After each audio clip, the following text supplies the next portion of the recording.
నమస్తే, welcome to Shri media. నేను మీ విష్ణుప్రియ.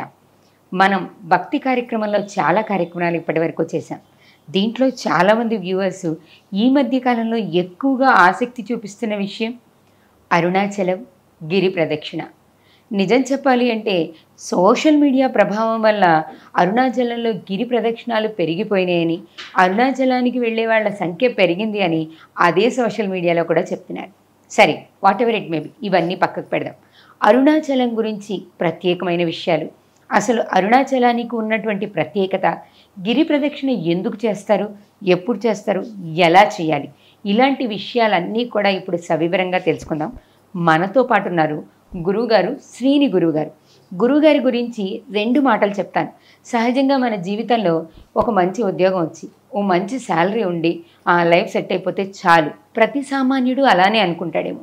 కానీ గురువుగారు ఆయన చేస్తున్నటువంటి సాఫ్ట్వేర్ ఉద్యోగాన్ని, లక్షల్లో జీతాన్ని చాలా తేలికగా పక్కకు పెట్టేసి ఈ దిశగా వచ్చారు. అరుణాచలంలోనే ఉంటున్నారు, ఎంతోమందికి సేవ చేస్తున్నారు. అలాంటి సేవా దృక్పథం రావాలి అంటే ఒక్క రాత్రితో రాదేమో. దాని వెనకాల ఎంతో దీక్ష ఉంటుంది, ఎంతో ఆలోచన ఉంటుంది. అసలు ఎందుకు అలా నడిచారు, ఆ మార్గాన్ని ఎందుకు ఎంచుకున్నారు, ఆ విషయాలు కూడా తెలుసుకుందాం. ముందు మనం అరుణాచలం గిరి ప్రదక్షిణ గురించి కూడా గురువుగారి మాటల ద్వారా తెలుసుకుందాం. నమస్తే గురుగారు. శ్రీ గురు చరణ కమలేభ్యో నమః. గురుగారు, చాలామంది ప్రేక్షకులు ఈ మధ్యకాలంలో అరుణాచలం అరుణాచలం అని ఎక్కువగా చెప్తున్నారు. వాస్తవానికి కొన్ని వేల సంవత్సరాల చరిత్ర ఉన్న దేవాలయం అయినప్పటికీ కూడా ఈ మధ్యకాలం ఎక్కువగా వినపడుతోంది సోషల్ మీడియా కారణంగా. అసలు అరుణాచలంలో ఉన్న పరమేశ్వరుడికి ఉన్న ప్రత్యేకత ఏంటి? అరుణాచలం యొక్క గిరి సాక్షాత్ శివస్వరూపం. శివుడే ఆ గిరిగా ఉన్నారు. మీకు పురాణ గాథల్లోకి వెళ్తే అది టూకీగా చెప్తాను. బ్రహ్మకి విష్ణువుకి మధ్య చిన్న మిస్అండర్స్టాండింగ్లో ఎవరు గొప్ప అంటే ఎవరు గొప్ప అనే ఇదిలో మధ్యలో అగ్నిస్తంభంగా శివుడు వెలిసి నా ఆద్యంతాలు తెలుసుకో అన్నప్పుడు బ్రహ్మ హంసవాహనంతో ఊర్ధ్వానికి అధోముఖానికి వరాహ రూపంలో విష్ణుమూర్తి వెళ్ళి సక్సెస్ అవ్వలేక, ఆద్యంతాలు తెలుసుకోలేక వీరు శివుడే పరమశివుడే మా అందరికన్నా గొప్ప అనే ఉద్దేశంతో వచ్చి ఆ శివుణ్ణి వేడుకున్న క్రమంలో అప్పుడు వెలిసినటువంటి వారి కోరిక మీదకు వెలిసినటువంటి క్షేత్రం అరుణాచలం. ఒక్కొక్క యుగంలో ఒక్కొక్క విధంగా ఉంది. త్రేతాయుగంలో ఒక విధంగా, కృతయుగంలో ఒక విధంగా, ద్వాపరంలో ఒక విధంగా, ఇప్పుడు మనం చూస్తున్నటువంటి గిరి కలియుగంలో ఈ విధంగా ఉందన్నమాట. సో ఆ గిరి శివుడు కాబట్టి ఆ గిరి చుట్టూ ప్రదక్షిణ చేస్తూ ఉంటారు భక్తులు. అంటే ప్రదక్షిణ అనేది పురాణాల ఆధారంగానే ఉంది, మధ్యలో ఎవరో కల్పించబడింది కాదు. స్కాంద పురాణంలో అరుణాచల మాహత్యం అనేటువంటి ఒక స్పెసిఫిక్ చాప్టర్ ఉంది.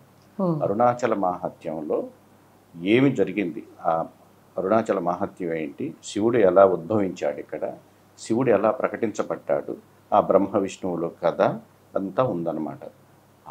దానిలోనే గిరి ప్రదక్షిణ గురించి కూడా చెప్పబడి ఉంది.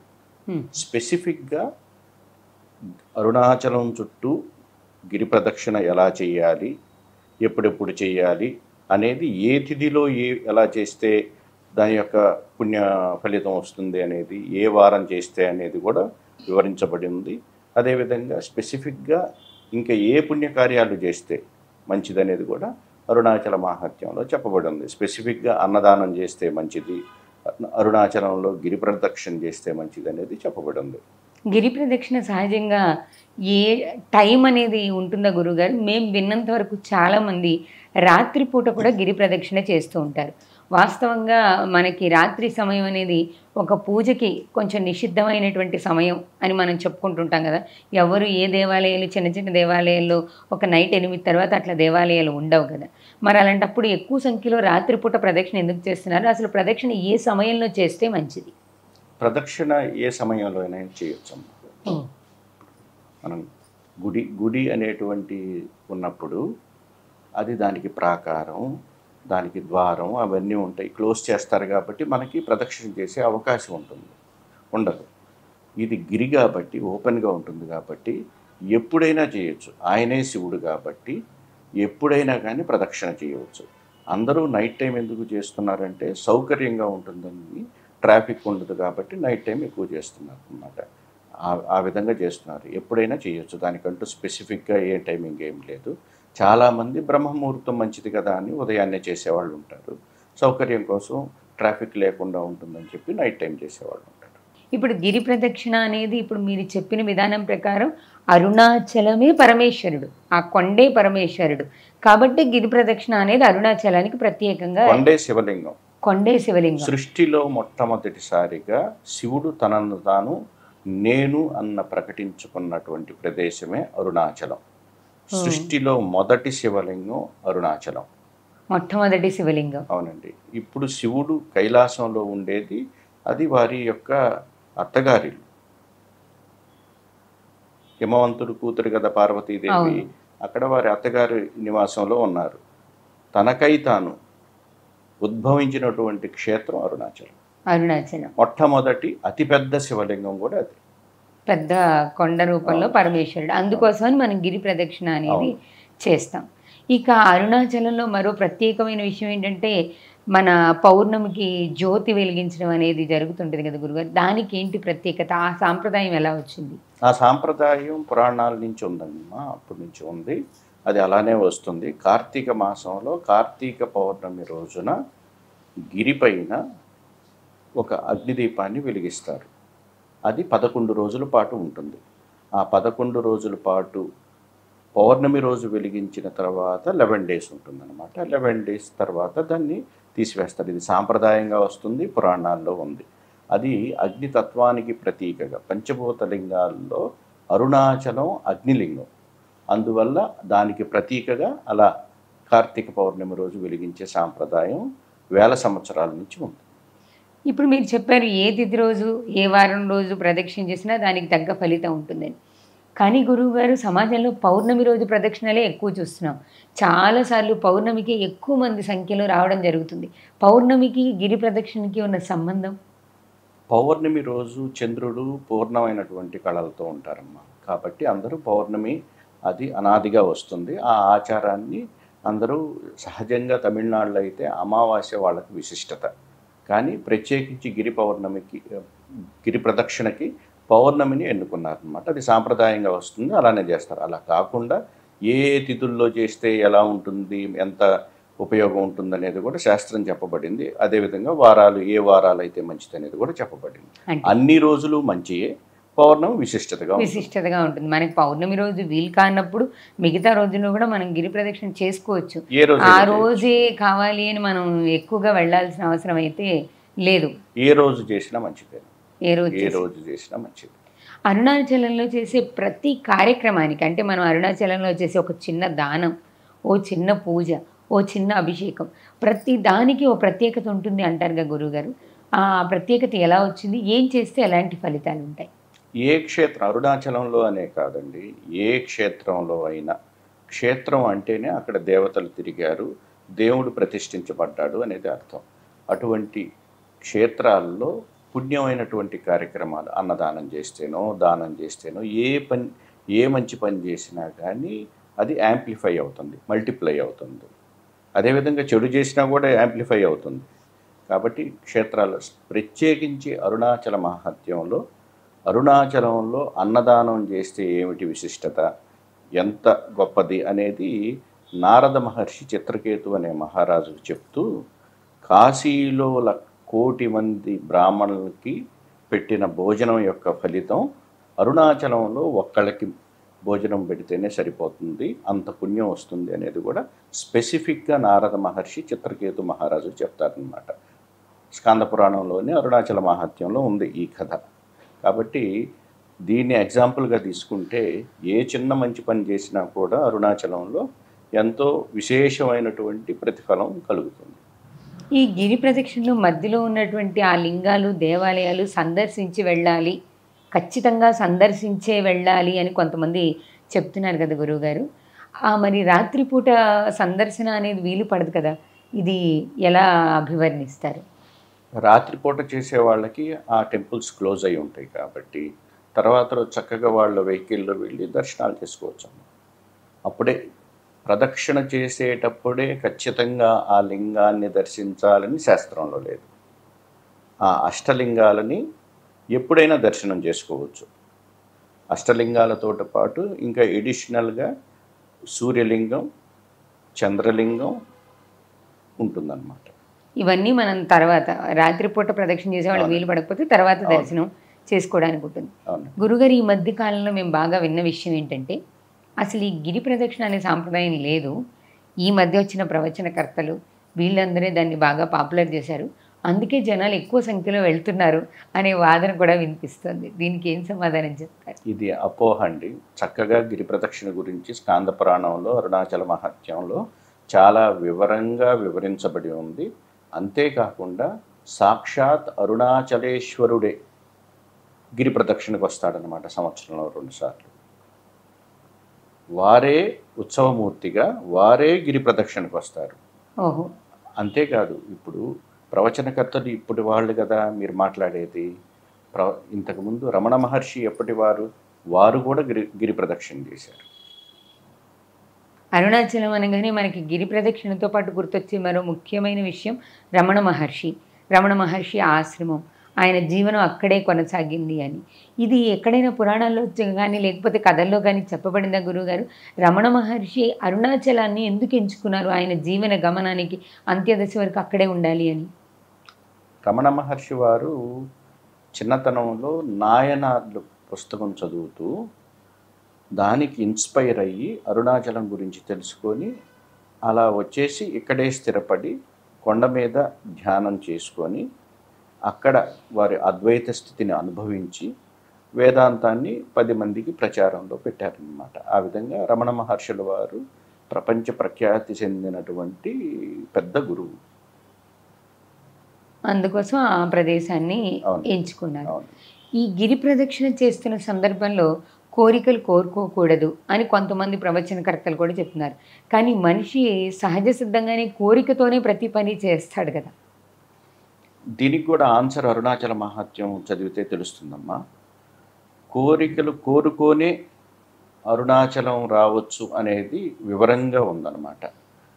దేవతలే కోరికల కోరుకొని వారికి శాపం నుంచి శాపగ్రస్తులు అయిన వారు విమోచనం పొందినటువంటి సందర్భాలు అరుణాచల మహాత్యం పుస్తకంలో వివరంగా ఉంది. కాబట్టి కోరికలు కోరుకోవటం తప్పు కాదు. అరుణాచలం అనేటువంటిది కోరికలు తీర్చేటువంటి ప్రదేశం. అలా కాకపోతే కోరికలు తీరకపోతే సంవత్సరం భక్తులు పెరుగుతున్నారు కదా. పెరుగుతున్నారంటేనే వారి కోరికలు తీరితేనే కదా మళ్ళీ ఎక్కువ మంది వచ్చేది. కోరికలు తీరకపోతే రారు కదా. అదే మనకి నిదర్శనం అన్నమాట. మీరు అంటే మేము విన్నంత వరకు మీ జీవన విధానం అందరిలానే సామాన్యుల్లానే నడిచేది. మీరు ఒక సాఫ్ట్‌వేర్ కంపెనీలో ఉద్యోగం చేసేవాళ్ళు. మరి ఈ సహజ సిద్ధమైనటువంటి జీవన విధానాన్ని అన్ని ఫెసిలిటీస్‌తో ఉన్నటువంటి ఈ పాష్‌గా ఉండే ఈ లైఫ్‌ని వదిలేసి ఈ జీవన విధానాన్ని ఎందుకు ఎంచుకున్నారు? ఎలా? అంటే అలాంటి ఆలోచన ఎలా కలిగింది? అంటే చిన్న వయసు నుంచి ఆధ్యాత్మికమైనటువంటి ఆలోచన దృక్పథంతో ఉన్న వ్యక్తిని విదేశాల్లో ఉద్యోగం చేసిన, ఐటీ కంపెనీస్లో ఇండియాలో ఉద్యోగం చేసినా కానీ నాకు ఆధ్యాత్మిక కోణం అనేది మనసులో ఎప్పుడూ ప్రభావంగానే ఉండేది. ఆ ప్రభావంతో నేను కొన్ని సేవా కార్యక్రమాలు చేయటం, యజ్ఞ విధానాలు, మంత్ర సాధన విషయాలు ఉచితంగా నేర్పించడం ఇలాంటివి చేసే క్రమంలో అగ్నితత్వానికి బాగా కనెక్ట్ అయి ఉన్నాను అన్నమాట. ఎందుకంటే నేను నిత్యం హోమం చేసేవాడిని, ప్లస్ యజ్ఞ విధానాలని 10 మందికి నేర్పించేవాడిని.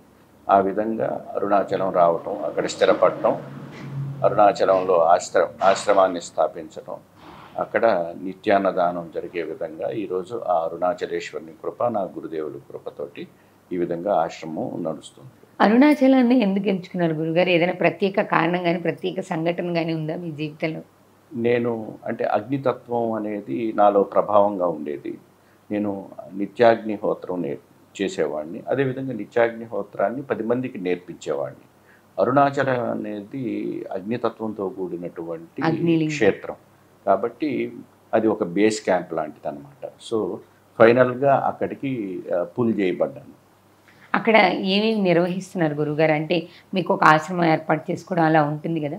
మిమ్మల్ని కలవాలన్నా, లేకపోతే మీ దారిలో నడవాలనుకున్న వాళ్ళకి అక్కడ ఏ రకమైనటువంటి అవకాశం కల్పించబడింది? ఆశ్రమంలో నిత్యం ఒక 1000 మంది పైగా అన్నదానం జరుగుతుందండి. ఆశ్రమం పేరు గురువుగారు? శ్రీ నిఖిల నిత్యాగ్ని ఆశ్రమం. శ్రీ నిఖిల నిత్యాగ్ని ఆశ్రమం. ఆశ్రమంలో సూర్యలింగానికి ఆపోజిట్గా ఉంటుంది ఆశ్రమం. ఇప్పుడు నూతనంగా నిర్మిస్తున్నటువంటి ఆశ్రమం వరుణలింగం దగ్గరగా ఉంటుంది. ఇది 2 రోడ్డు మీదే, అంటే గిరి ప్రదక్షిణ మార్గంలోనే ఉంటాయన్నమాట. ప్రతినిత్యం ఒక 1000 మంది పైగా అన్నదానం జరుగుతుంది అక్కడ. వారిలో ఒక 300 మంది సాధువులు వస్తారు. వారికి మహేశ్వర పూజ రూపంలో అన్నప్రసాదం వితరణ ఉంటుంది. అదేవిధంగా వారికి దక్షిణ కూడా ఇస్తామన్నమాట. అలా కాకుండా యాత్రికులు, అన్నార్థులు ప్రతినిత్యం వస్తారనమాట. ఇది ఉదయం 11:30 నుంచి మధ్యాహ్నం 3:30 వరకు అన్నదానం కార్యక్రమం జరుగుతుంది. ఇది కాకుండా సాధువులకి మేము వస్త్రదానం చేయటం, దివ్యాంగులైనటువంటి సాధువులకి ట్రైసైకిల్స్ పంపిణీ చేయటం, సాధువులు ఎవరైనా యాత్రలకు వెళ్ళాలి, కాశీ వెళ్ళాలి, హరిద్వార్ వెళ్ళాలి, అమర్నాథ్ వెళ్ళాలి అంటే వారి దగ్గర డబ్బులు ఉండవు కదా, వారికి యాత్రా సహాయం కోసం ఈ ట్రైన్ టికెట్స్ తీసి ఇవ్వటం, వాళ్ళకి అక్కడ అకామిడేషన్ కోసం ఏర్పాట్లు చేయటం, ఇలాంటివి చేస్తూ ఉంటాం. అదేవిధంగా సాధువులకి కంటి ఆపరేషన్లు చేయించడం, ఇలాంటివి జరుగుతూ ఉంటాయి మా ఆశ్రమం తరఫున. అంతేకాకుండా కొన్ని ఆలయాలని జీర్ణోద్ధరణ చేసామమ్మా. గిరి ప్రదక్షిణ మార్గంలోనే పంచముఖ దర్శనం అని ఒక ప్లేస్ ఉంటుంది. అది ఇడుకు పిల్లయ్యారు అంటారు, మన వాళ్ళు ఏమంటారంటే మోక్ష మార్గం అంటారు. ఆ మోక్ష మార్గానికి కొంచెం ముందు వస్తే రైట్ సైడ్లో అమ్మవారి గుడి ఉంటుంది అనమాట. అక్కడ స్వామివారు పంచముఖ దర్శనం ఇస్తారనమాట. అంటే పంచముఖాలతోటి 5 ఫేసెస్ తోటి ఉంటారు. అక్కడ అమ్మవారి గుడిని మేము నిత్యాగ్ని జీర్ణోద్ధరణ చేసిందనమాట. ఇటువంటి కార్యక్రమాలు చేస్తూ ఉంటాం. ఇప్పుడు నిత్యాగ్ని ఆశ్రమం ద్వారా ఇలాంటి కార్యక్రమాలు రెగ్యులర్గా? అవునండి, ఇవి సేవా కార్యక్రమాలు. సాధనాపరమైనటువంటి కార్యక్రమాలు ఏంటంటే మంత్ర శాస్త్రం గురించి వివరించటం, మంత్రశాస్త్రం గురించి తెలుసుకోవాలన్న వాళ్ళకి బోధన చేయటం, మంత్ర దీక్షలు ఇవ్వటం, అదేవిధంగా అదేవిధంగా హోమాలు నేర్పించటం, ఉచితంగా హోమాలు నేర్పించటం. అంటే సర్వదేవత హోమం అని ఒక 15 నిమిషాల్లో చేసుకునేటువంటి ఒక హోమ విధానం ఉంది. అది ఊరు తిరిగి నేర్పించటం. అదేవిధంగా గత సంవత్సరం అయితే ఒక 29 వర్క్షాప్స్ చేశామండి. అంటే ఇండియాలో కానీ వేరియస్ కంట్రీస్లో కానీ అలా చేసాము. ఈ సంవత్సరం కొంచెం సబర్బన్ ప్లేసెస్లో కూడా చేస్తున్నాం అనమాట. ప్రొద్దుటూర్ అని లాస్ట్ మంత్ అయితే తిరుపతిలో చేసాము. నెక్స్ట్ మేము ఒంగోలు అలా చేయాలనుకుంటాము. ఇవన్నీ ఫ్రీగానే సర్వీస్ చేస్తాం? ఇవన్నీ ఫ్రీగానే జరుగుతాయి పూర్తిగా. మరి ఇంతమందికి అన్నదానం చేయడానికి మీకు డబ్బులు కూడా కావాలిగా గురుగారు, అవన్నీ ఎలా వస్తాయి? ఇదంతా భగవంతుడి కృప. దాతలు, అన్నదాతలు ఉంటారు కదమ్మా. మేము సిన్సియర్గా అన్నదానం చేస్తున్నాం. అది వాళ్ళు తెలుసుకున్న వాళ్ళు, మేము చేసేటువంటి అన్నదానం లైవ్ వస్తుందన్నమాట మా యూట్యూబ్ ఛానల్లో ప్రతినిత్యం. ఆ విజిబిలిటీ ఉంటుంది కాబట్టి మేము ఎంతమందికి చేస్తున్నాం, ఎలా చేస్తున్నాం అని తెలుసుకున్న వాళ్ళు, ప్లస్ వేరియస్ కంట్రీస్లో నా శిష్యులు ఉన్నారు, వాళ్ళు ఇచ్చేవాళ్ళు ఉన్నారనమాట అన్నదానానికి. ఆ విధంగా అన్నదానం ఆ భగవంతుడి కృప, గురు కృపతోటి, అన్నపూర్ణాదేవి దయతోటి జరుగుతుందన్నమాట. గురుగారు మీకు ఎప్పుడూ అనిపించలేదా, అంటే మీరు ఈ సాధు జీవితానికి వచ్చేసిన తర్వాత నా నార్మల్ లైఫ్లో అందరూ బతికే సర్వసాధారణమైన జీవితంలో ఉంటే బాగుండేదేమో, ఎందుకు ఇటువైపు అడుగులు వేశానని మీకు అనిపించలేదా? ఖచ్చితంగా అనిపించలేదమ్మా. ఆ జీవితంలో ఉండేటప్పుడే ఈ జీవితానికి ఈ విధంగా పూర్తి స్థాయిలో రావాలనే ఆలోచనలే ఉండేది ఉద్యోగం చేసేటప్పుడు. కానీ ఎప్పుడైతే 10 మందికి మా గురువుగారు ఎప్పుడూ ఒక మాట అనేవాళ్ళు అనమాట. ఏంటి, మనం ఉద్ధరించబడవాలి, 10 మందిని ఉద్ధరించేటట్లు ఉండాలి, అది లైఫ్ యాంబిషన్గా పెట్టుకోవాలని చెప్పేవాళ్ళు. ఆ మార్గంలో వచ్చాను కాబట్టి నాకు సంతృప్తిగా ఉందన్నమాట. ఎప్పుడు అనిపించలేదు, బాధగా అనిపించలేదు? అడగచ్చా, మీరు వివాహం చేసుకున్నారు? అవునండి, నాకు వివాహం అయింది. నేను గృహస్థుడిని. నాకు 2 పిల్లలు ఉన్నారు. మరి ఇప్పుడు పూర్తిగా గృహస్థాశ్రమ జీవితంలోనే ఉన్నారు. ఇక్కడ చాలామంది ప్రేక్షకులకు ఉన్న సందేహం ఏంటంటే గురుగారు, గృహస్థాశ్రమ జీవితంలో ఉండి ఇలాంటి దీక్షలు ఇవ్వడం లేదా ఇలాంటి సేవ చేయడం సాధ్యపడుతుందా, అసలు చెయ్యొచ్చా? సేవ చేయటానికి ఏ ఆశ్రమంతో సంబంధం లేదు. అది గృహస్థాశ్రమంలో ఉన్నామా, బ్రహ్మచారిగా ఉన్నామా, వానప్రస్థంగా ఉన్నామా, ఏ ఆశ్రమంతో సంబంధం లేదండి. దానికి కావాల్సింది మనసు సేవ చేయటానికి. కాకుంటే గృహస్థాశ్రమంలో ఇవన్నీ చేయగలుగుతారా అంటే ఖచ్చితంగా ఇంకా బాగా చేయగలుగుతారు. ఖచ్చితంగా బాగా చేయాలని భార్యాభర్తలు ఇద్దరు సహకారంతో ఉన్నప్పుడు ఖచ్చితంగా మనం చక్కగా చేయగలుగుతాం అన్నమాట. మీరు ఇవన్నీ చేయడానికి మీకు ఇంట్లో ఎటువంటి ఆటంకం కలగలేదా ఎప్పుడు? అంటే ఇంత పెద్ద ఎత్తున ఈ కార్యక్రమాలు చేయడానికి మీరే అన్నారు గదా! ఇప్పుడు ఇంట్లో వాళ్ళ ప్రోత్సాహం ఖచ్చితంగా అవసరం అని మీకెప్పుడు ఆటంకాలు రాలేదా? ఖచ్చితంగా ఆటంకం ఏదన్నా వస్తే ఈ ఎదుగుదల ఉండేది కాదు కదా! నాకు మా శ్రీమతి నుంచి సహకారం ఉంది కాబట్టే ఇవన్నీ చేయగలిగాను. ఎన్ని సంవత్సరాలుగా చేస్తున్నారు గురువు? మేము ఒక డెకేడ్, ఒక దశాబ్దం పూర్తయిందండి ఈ నిత్యాగ్నిని స్థాపించి. 10 సంవత్సరాలు. ఈ 10 సంవత్సరాల్లో కొన్ని వేల మందికి నిత్యాగ్ని హోమాలు నేర్పించాను ఉచితంగా. అదేవిధంగా సుమారు 8 లక్షల పైన అన్నదాన భోజనాలు వితరణ చేశామన్నమాట. మీరు ఇందాక చెప్పారు ఎవరికైనా కావాలంటే దీక్ష కూడా ఇస్తుంటాము, మంత్రోపదేశం చేస్తుంటాము అని. కానీ ఇప్పటి కాలంలో చాలామందిని చూస్తే ఎక్కువ శాతంలో ఆ దీక్షలు తీసుకున్నా లేకపోతే కాషాయ వస్త్రాలు ధరించినా దానిలో ఉన్నటువంటి నిజాయితీ కనిపించట్లేదు. అలాంటి పరిస్థితి ఎందుకు వచ్చిందంటారు? అలాంటి వాళ్ళు మీకు ఎదురైతే మీరు వాళ్ళకి దీక్ష ఇస్తారా? ఇవ్వరా? ప్రధానంగా ఏంటంటే ఈ రోజుల్లో ఈ సోషల్ మీడియా పరంగా ఎవరు ఏంటి అనేది తెలుసుకోవటం కష్టమైపోతుంది. మొదటిగా ఆ గురువుని ఎన్నుకునే క్రమంలోనే శిష్యుడు కూడా పూర్తి శిష్యుడు క్వాలిటీస్ ఉంటే కానీ సద్గురువు దొరకడు. అందరూ గురువుని పాయింట్ చేస్తారు, నాకు మంచి గురువు దొరకాలని.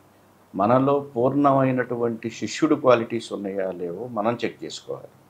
అలా చెక్ చేసుకున్నప్పుడు ఈ ప్రకృతే, ఈ సృష్టే మనకి సద్గురుని తెలుపుతుందన్నమాట. కాబట్టి అలా లేకుండా ఏదో ఒక గురువు దగ్గరికి వెళదాం, ఏదో నేర్చుకుందామని ఆ సిన్సియారిటీ లేనటువంటి శిష్యులకి ఎప్పుడు దానికి తగ్గటువంటి గురువులే దొరుకుతారన్నమాట.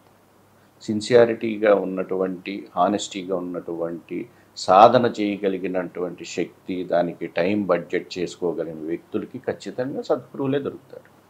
మంచి గురువు అంటే ఎలా ఉండాలి గురువుగారు?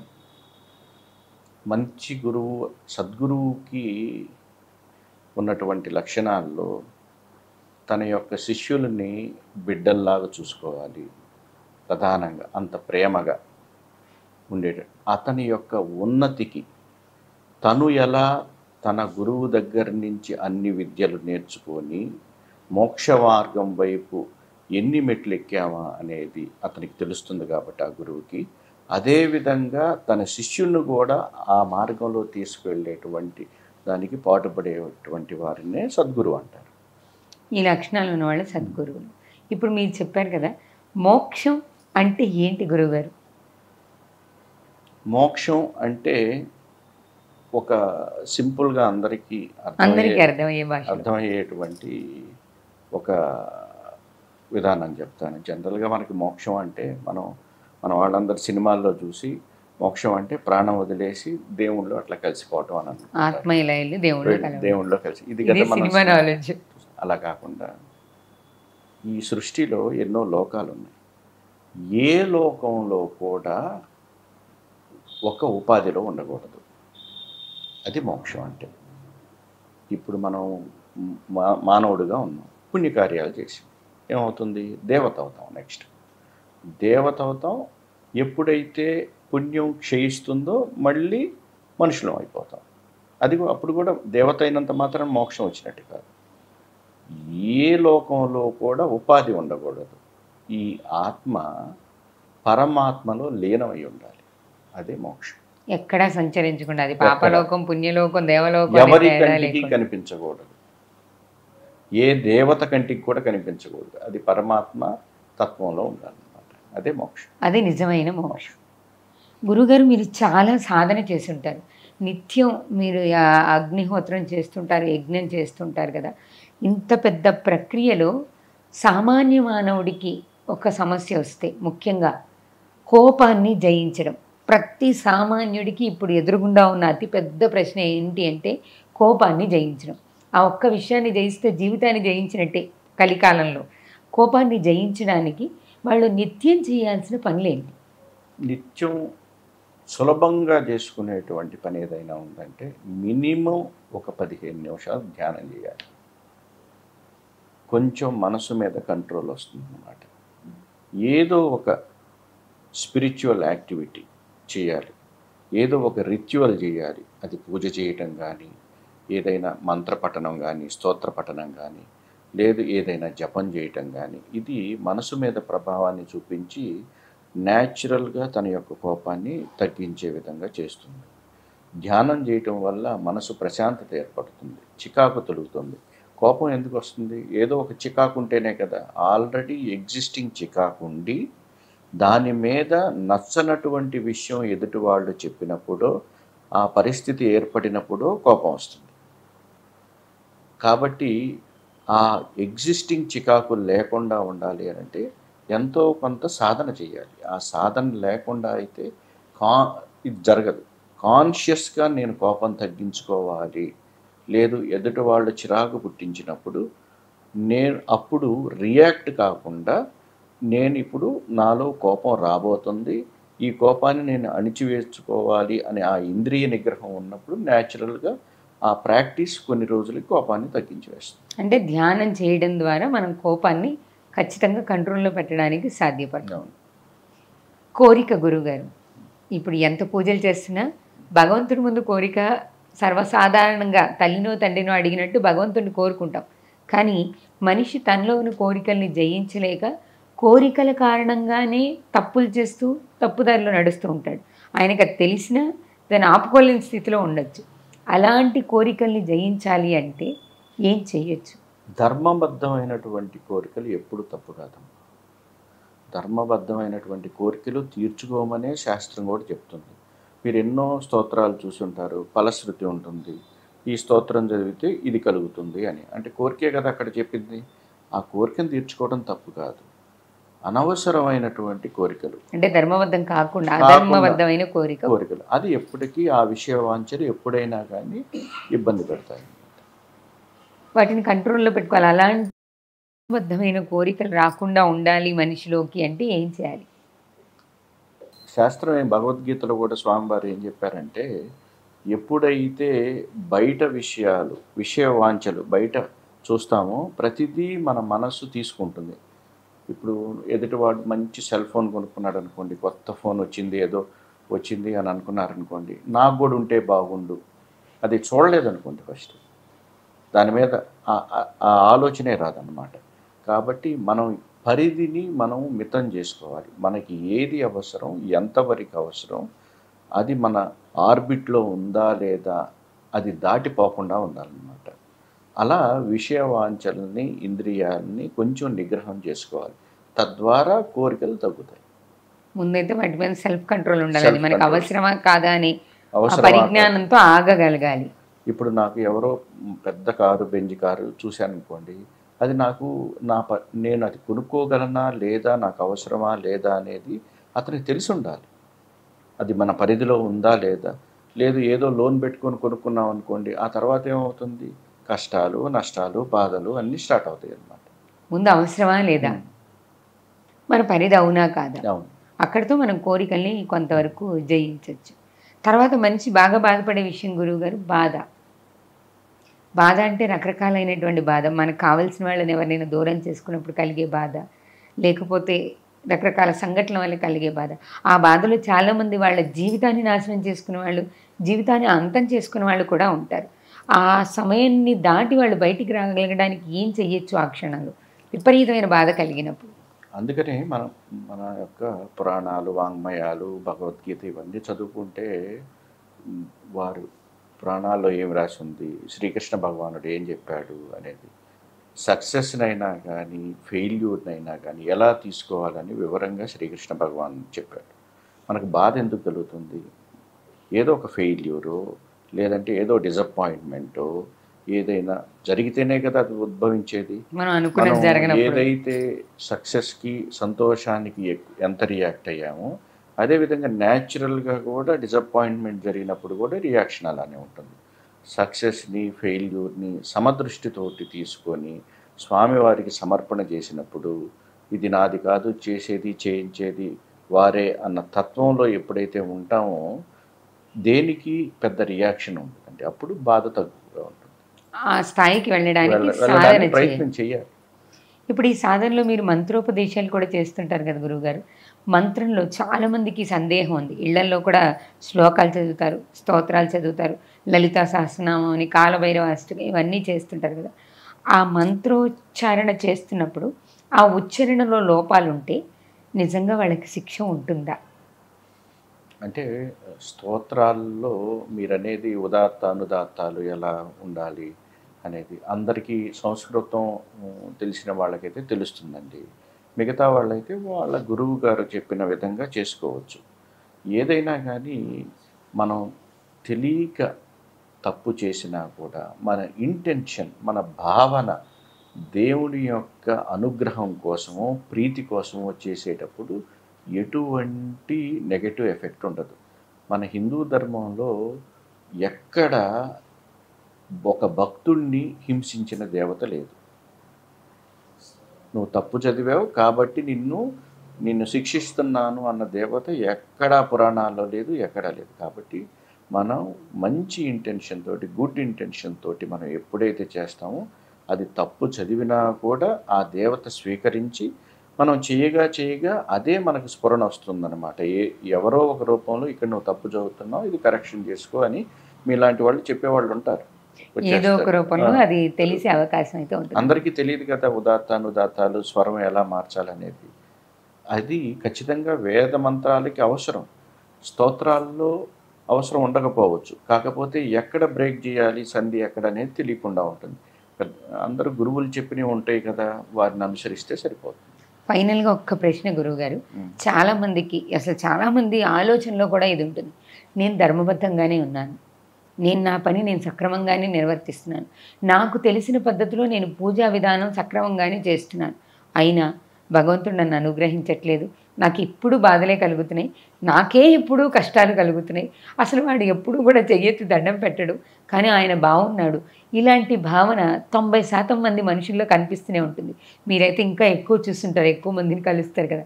అసలు ఈ భావన ఉన్న వ్యక్తి ఎలా, అంటే ఆ భావన నుంచి బయటికి రావడం ఏంటి, నిజంగానే ఆ భావనలో అర్థం ఉందా? ఖచ్చితంగా మీరు అడిగిన దాంట్లోనే ఆన్సర్ ఉందా. అర్థం ఉందా అని అడిగారు, అర్థం లేదు. ఆ భావన మన కర్మ సిద్ధాంతం ప్రకారం మనకి ప్రారంధం ఏదైతే జరుగుతుందో అది పూర్వజన్మ నుంచి తీసుకోబడింది. కాబట్టి దాని యొక్క ఫలితాన్ని ఇప్పుడు అనుభవిస్తున్నాం మనం. కాబట్టి మీరు చూసి బాగా ఉన్న వ్యక్తి ఎవరైతే ఏ పూజా పునస్కారం లేకుండా అధర్మంగా ఉన్నా కూడా బాగున్నాడు అంటే అది గతంలో ఏం పుణ్యం చేశాడో తెలియదు మనకి. కాబట్టి మనము పుణ్యకార్యాలు చేస్తున్నా మనకి ఇప్పుడు కష్టం కలుగుతుంది అంటే అది మన గత కర్మని అనుసరించి జరుగుతుంది. అలా అని చెప్పి మనం ఇప్పుడు ఆ చేసే పుణ్యకార్యాలు వదిలేసామనుకోండి, మనకి రాబోయే భవిష్యత్తు కూడా ఇలానే ఉంటుంది. కాబట్టి ఇంకా గట్టిగా దేవుడి యొక్క పాదాలు పట్టుకొని ఇంకా ఎక్కువ పుణ్యకార్యాలు చేసేటట్టు ఉండాలి. ఆ విధంగా చేయటం వల్ల భవిష్యత్తు ఖచ్చితంగా నాది బాగుంటుందని ఆ భరోసా పెట్టుకొని దేవుడి మీద నమ్మకాన్ని పెట్టుకొని మనం ముందుకు వెళ్ళాలి, నమ్మకంతో వెళ్ళాలి. ఇది కర్మ సిద్ధాంతమే కానీ మనం అప్పటికప్పుడు ఇలాంటి ఆలోచనలు తెచ్చుకోవడం సరైంది కాదు. ఆ కంపారిజన్ అనేది ఫస్ట్ మైండ్లోంచి తీసేయాలి. పోలికాతత్వం అనేది ఉండద్దు. కర్మ సిద్ధాంతం అనేది ఉందా గురుగారు, దాన్ని నమ్ముతారా? ఖచ్చితంగా ఉన్నాము. ఈ సృష్టి అంతా కర్మ సిద్ధాంతాన్ని అనుసరించే కదా జరుగుతుంది. మనం భారతదేశంలో పుట్టాము, ఈ హిందూ ధర్మంలో పుట్టాము. మనం ఎక్కడో సౌత్ ఆఫ్రికాలో ఆహారం కూడా దొరకని పరిస్థితుల్లోనో, లేదు ఒక దుష్టుడు లాంటి రాజు ఉన్నటువంటి ఆ కొరియా దేశంలోనో పుట్టలేదు కదా. ఇప్పుడు దాన్ని బట్టే మనకు అర్థమవుతుంది కదా, మనుషులుగా పుట్టిన మనలోనే సంతోషంగా ఉండేటువంటి దేశం, భద్రత కలిగినటువంటి దేశంలో మనం పుట్టామా, లేదు పాకిస్తాన్ లాంటి దేశంలోనో, లేకపోతే ఉగాండా లాంటి దేశంలోనో, ఏ సౌత్ కొరియానో నార్త్ కొరియాలో లాంటి దేశంలోనో మనం పుట్టలేదు. అక్కడే అర్థమైపోతుంది కదా మనం ఏదో పుణ్యం జరిగితేనే మనం భారతదేశంలో జన్మించామనేది. ఖచ్చితంగా కర్మ సిద్ధాంతం. కర్మ సిద్ధాంతం, ఆ కర్మ ఫలితాన్ని మనం ఇప్పుడు అనుభవిస్తున్నాం. మన ఈ ధర్మంలో ఈ జంతు బలి అనేది కొంతమంది ప్రోత్సహిస్తున్నారు, కొంతమంది వ్యతిరేకిస్తున్నారు. అసలు అహింసావాదంతో మొదలైన ఈ ధర్మంలో ఈ జంతు బలి అనేది ఎందుకు వచ్చింది, అది చెయ్యొచ్చా చేయకూడదా? చెయ్యొచ్చా చేయకూడదా అనేది అది కేస్ టు కేస్ సిట్యువేషన్ అమ్మా. అది ఒక కాంట్రవర్షియల్ సబ్జెక్ట్. ఈ జంతు బలి అనేది పురాతనం నుంచి సాంప్రదాయంగా వస్తుంది. గ్రామ దేవతలకి లేదు కొంతమంది స్పెసిఫిక్ దేవతలకి, బలి కోరుకునేటువంటి దేవతలకి.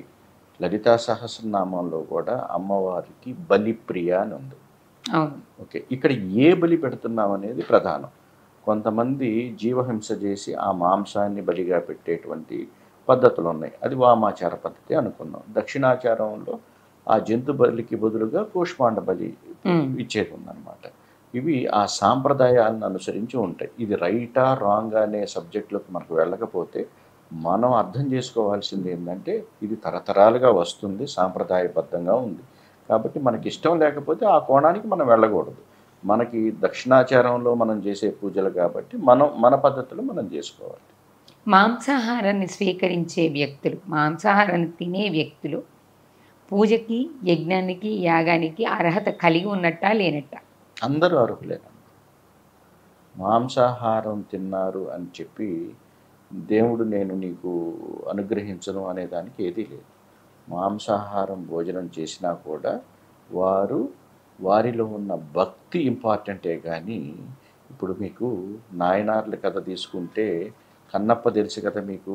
కన్నప్ప మాంసాహారాన్ని భుజించేవాడు, మాంసాన్నే నైవేద్యంగా శివుడికి పరమేశ్వరుడికి పెట్టాడు. మరి శివుడు అనుగ్రహించాడు కదా. అదే ఉదాహరణగా తీసుకోండి మీరు. కాబట్టి ఇక్కడ మాంసాహారం తీసుకోవడం అనేది మన పూజకో లేకపోతే యజ్ఞయాగాదుల కార్యానికో అడ్డంకి కాదు. ఒక సర్వసాధారణమైన మానవుడు మానవ జీవితాన్ని గడపాలి ధర్మబద్ధంగా అంటే ఎలాంటి నియమాలు, కొన్ని సామాన్యులకు అర్థమయ్యే కొన్ని నియమాలు చెప్పండి. ఒక వ్యక్తిగా ధర్మబద్ధంగా బ్రతకడానికి కావాల్సిన నియమాలు. ఈ నియమాలన్నీ మన శాస్త్రాల్లో ఉన్నాయమ్మా. ఒక బ్రహ్మచారిగా ఉన్నాడు, ఎలా ఉండాలి అనేటువంటి ఒక గృహస్థుడిగా ఉన్నాడు. అతను ఏం చేయాలి? మొదటి అతని ధర్మం ఏంటి? తన భార్య బిడ్డలను చక్కగా చూసుకోవాలి, ఆ ఇంటికి సంబంధించిన పోషణ చూసుకోవాలి. ఆ తర్వాత ఇంకా ఎక్కువ అతని దగ్గర ధనం ఉంటే దాన ధర్మాలు చేయాలి, 10 మందికి ఉపయోగపడే పనులు చేయాలి, మన దేవీ దేవతలను పూజలు చేసుకోవాలి, అన్ని పండగలను జరుపుకోవాలి, ధర్మంగా ఉండాలి అనేది ఇవన్నీ మనకు తెలిసినటువంటి మన పురాణాల్లో చదువుకున్నటువంటి. ధర్మం తప్పితే ఏ విధంగా శిక్షలు పట్టినాయి, ధర్మంగా ఉన్న వాళ్ళకి ఈ భగవంతుడు ఎలా అనుగ్రహించాడు, ఏదైనా ఇబ్బందులు జరిగినా కానీ అల్టిమేట్గా వాళ్ళు ఎలా ఉన్నత స్థితికి వెళ్ళారనేది మన పురాణాలు చదివితే ఎలా ఉండాలనేది తెలుస్తుంది. లేదు మన ప్రవచనకర్తలు చెప్పేటువంటి ప్రవచనాలు వింటే సన్మార్గంలో ఎలా వెళ్ళాలనేది మనకు తెలుస్తుంది. కాబట్టి రోజు 24 గంటల సమయంలో అట్లీస్ట్ ఒక హాఫ్ అన్ అవర్ 1 అవర్ ఏదైనా ఒక మంచి ఆధ్యాత్మికమైనటువంటి పుస్తకం చదవటం కానీ, చదవటం కష్టం అనుకుంటే అట్లీస్ట్ మన చాగంటి గారు, సామవేదం గారు, నండూరి గారు, వడ్డిపత్తి గారు ఇటువంటి మహానుభావులు చెప్పినటువంటి పురాణాలు ప్రవచనాలు వింటూ ఉంటే మనలో కూడా కొంచెం మార్పు కలుగుతుందన్నమాట. మీరు ఇంతకాలంగా ఇంతమంది సాధువులకు సేవ చేస్తూ, నిత్యాగ్ని చేస్తూ, ఈ హోమాలు యాగాలు ఇన్ని చేస్తున్న వ్యక్తిగా ఎవరైనా వచ్చి అన్ని మతాలు సమానం, సర్వమత సమానత్వం ఉంది అంటే మీరు అంగీకరిస్తారా? అన్ని మనుషులందరూ ఒకటే. వారి విభిన్నమైనటువంటి అభిప్రాయాలు, వారు పుట్టినటువంటి ప్రదేశంలో ఉన్నటువంటి సర్కమ్స్టెన్సెస్ని బేస్ చేసుకొని వారికి అక్కడున్న పరిస్థితులకు అనుగుణంగా వారి పిక్ చేసుకున్నటువంటి మత వైరుధ్యాలే కానీ అల్టిమేట్గా వాటిలో ఉన్న తత్వం ఒకటే. మధ్యకాలంలో మార్పులు చెంది దానికి వక్రభాష్యాలు చేసి రకరకాలైనటువంటి ఇబ్బందులు కలగజేసుకున్నారే కానీ సోర్స్ అంతా ఒకటేనమ్మా. ఆ సోర్స్ నుంచి పక్కకు వచ్చి డీవియేట్ అయ్యి చేంజెస్ ఉండటం వల్లే ఈ ఇబ్బందులన్నీ. లేకపోతే సృష్టిలో ఉన్న అందరూ, మన సనాతన ధర్మం ఏమని చెప్తుంది? అందరూ ఒకటే అని చెప్తుంది. వారి అభిప్రాయానికి, వారి ప్రాంతానికి తగ్గట్టు వాళ్ళు చేసుకుంటారు. ధన్యవాదాలు గురుగారు. మిమ్మల్ని కలవాలంటే అరుణాచలం వచ్చినప్పుడు మీ ఆశ్రమాన్ని సందర్శించాలన్నా, మిమ్మల్ని కలవాలన్నా మా ప్రేక్షకులు ఎలా మిమ్మల్ని కలవడం, సందర్శించడం, లేకపోతే ఆశ్రమాన్ని చూడడం, ఏదైనా వాళ్ళ వంతు వాళ్ళు ఏదైనా దానం చెయ్యాలి అంటే ఎలా మిమ్మల్ని సంప్రదించాలి? సూర్యలింగానికి పక్కగా ఎదురుగా మా ఆశ్రమం ఉంటుందండి. ఇప్పుడు ఎగ్జిస్టింగ్ ఉండేటువంటి ఆశ్రమం. ప్రాబబ్లీ ఇంకా ఒక 6-7 మంత్స్‌లో మేము కొత్తగా కట్టేటువంటి ఆశ్రమానికి షిఫ్ట్ అవుతాం. ఆ కొత్తగా కట్టేటువంటి ఆశ్రమం ఇంకొంచెం ముందుకు పోతే వరుణలింగం ప్రక్కగా ఉంటుంది. ఈ 2 రోడ్డు మీదే ఉంటాయన్నమాట. మాకు అక్కడ 11 గంటల నుంచి 3:30 దాకా భోజన సౌకర్యం ఉంటుంది. ఎవరైనా యాత్రికులు మమ్మల్ని దర్శించాలి, అక్కడ చూడాలి అని అనుకున్న వాళ్ళందరికీ చక్కగా భోజన సౌకర్యం ఉంటుంది. రావచ్చు, ఎప్పుడైనా రావచ్చు.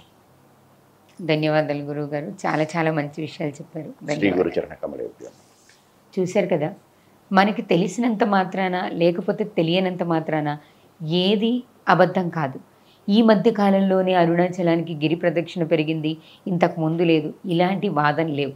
పురాణాల్లోనూ ముఖ్యంగా గురువుగారు చెప్పినట్టు స్కాంద పురాణంలో కూడా అరుణాచలానికి ఓ ప్రత్యేకత. అరుణాచలం అంటేనే పరమేశ్వరుడు. ఇవాళ చాలా గొప్ప విషయాలు తెలుసుకున్నాం మనం. అరుణాచలమే సాక్షాత్తు పరమేశ్వరుడు వెలిసిన మొట్టమొదటి శివలింగం అని. కాబట్టి అరుణాచలానికి గిరి ప్రదక్షిణకి కూడా ప్రత్యేకతలు ఉన్నాయని గురువుగారు చాలా వివరంగా తెలియజేశారు. మీరు కూడా గురువుగారిని కలవాలనుకున్నా లేదా ఆశ్రమాన్ని సందర్శించాలనుకున్నా కూడా మీరు అక్కడ ఉన్న ప్రదక్షిణ మార్గంలో ఉన్నటువంటి వాయులింగానికి దగ్గరలో ఉన్న ఆ ఆశ్రమానికి వెళ్ళొచ్చు, గురువుగారిని కలవచ్చు. మీరు అక్కడ అన్నదాన కార్యక్రమంలో పాల్గొనవచ్చు. సేవ చేయాలనుకున్న వాళ్ళు, సేవ స్వీకరించాలనుకున్న వాళ్ళు.